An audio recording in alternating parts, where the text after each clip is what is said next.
কবরস্থান নীরব ছিল। চারপাশে ছিল এক ভয়ানক নিস্তব্ধতা। হঠাৎ মাটির নিচ থেকে ভেসে এলো এক নারী কণ্ঠ। আমাকে বাঁচাও, আমার নামাজ কোথায়?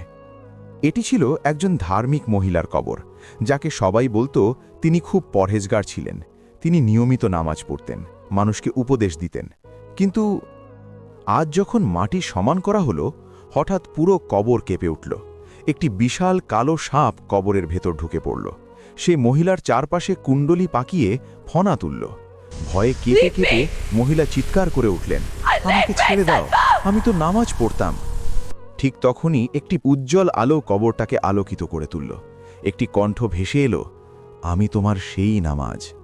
মহিলা অবাক হয়ে বললেন, তুমি যদি আমার নামাজ হও তাহলে আমাকে রক্ষা করছো না কেন? আলো উত্তর দিল, কারণ তুমি আমায় কখনো সম্পূর্ণ করনি। তুমি আমায় পড়তে কিন্তু তাড়াহুড়ো